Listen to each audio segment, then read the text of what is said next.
The next phase will be assembling all the sub-assemblies into the final device. We'll begin by inserting the X-axis drive shaft rod. Coming in from the right-hand side, push it past the bearings.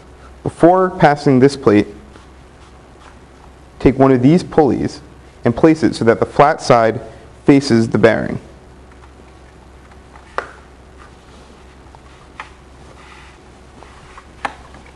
After passing the second plate, take the other pulley and place it so that the round side faces the bearing. This will ensure that the final device lines up properly. Place the shaft into the coupler until it will go no further.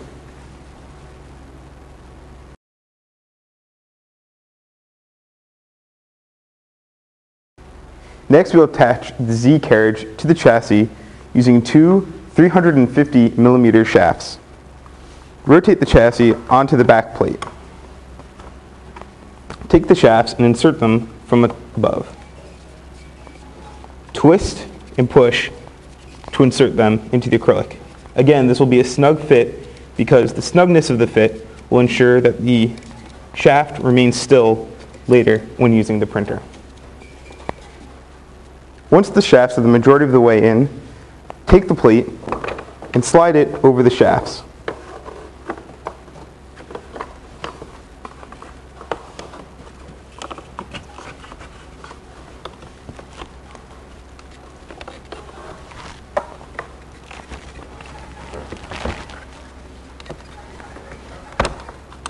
If a bearing comes dislodged, simply slide it up, slide the bearing over the shafts, and back into the acrylic.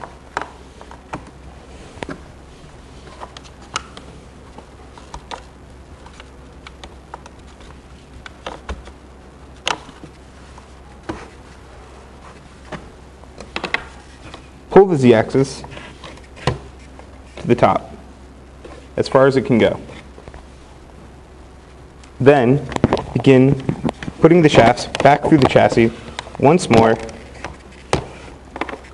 until they reach the base. Then you'll need to twist and push to lock them into the base plate.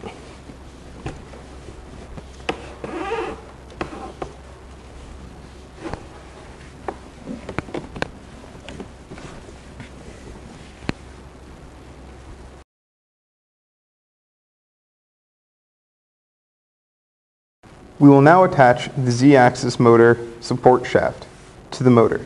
If your bearing fell out, simply replace it into the support plate. If it continues to fall out, slide it onto the shaft, and then slide the shaft and the bearing into the pulley.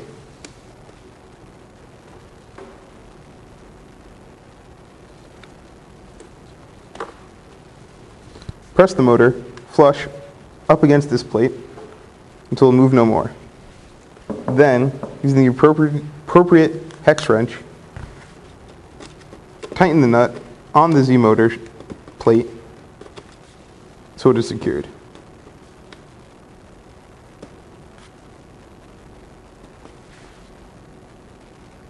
We will now prepare the Z-axis for the belt tensioner. Take the Z-axis tensioner and the top plate for the Z-axis tensioner support and secure them with an M4 screw. Give it only one or two twists so that it just barely holds it. Align the thin side of the pulley with the motor. Place it into this Z support structure and then secure it with screws.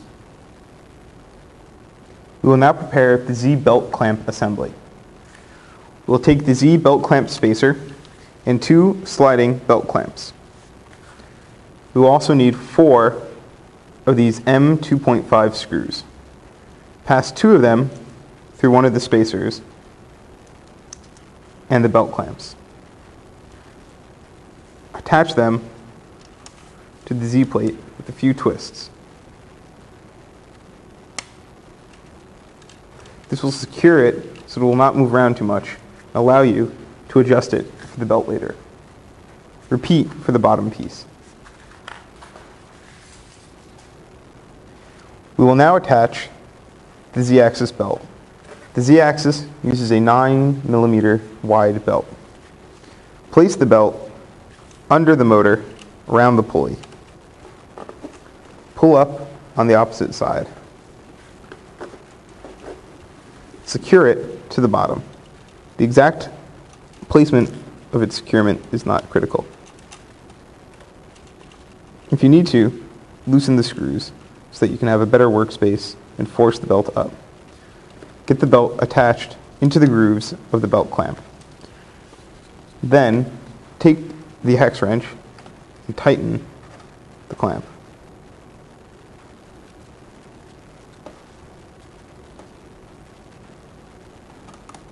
Try not to tighten one side more than the other so that it's more secure.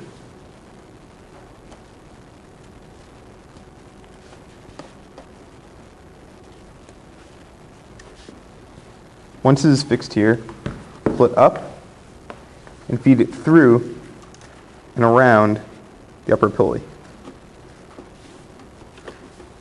You can pull it up so you can have an easier workspace. Take the other end, feed it down below the pulley and around the shaft so that the belt straddles the drive.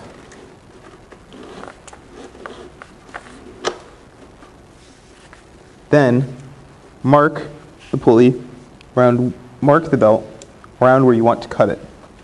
We'll cut it a little long to give us some extra wiggle room.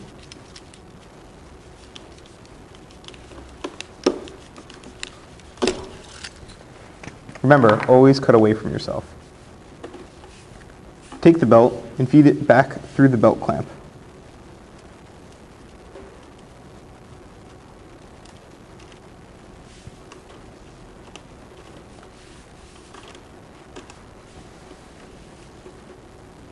If need be, loosen the clamp so you can slide it past more easily.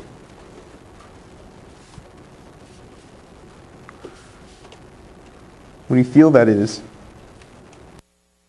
fairly tight, take it and secure the clamp to the belt.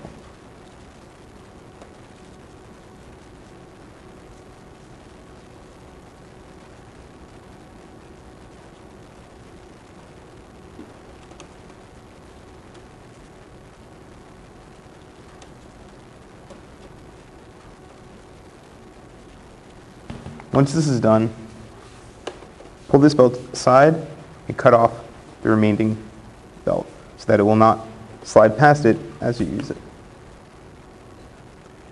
Next, we will tension the Z-axis. Lift the Z table up until the section of belt connecting the table to the motor is taut. Then, tighten the screw that connects to the tensioner.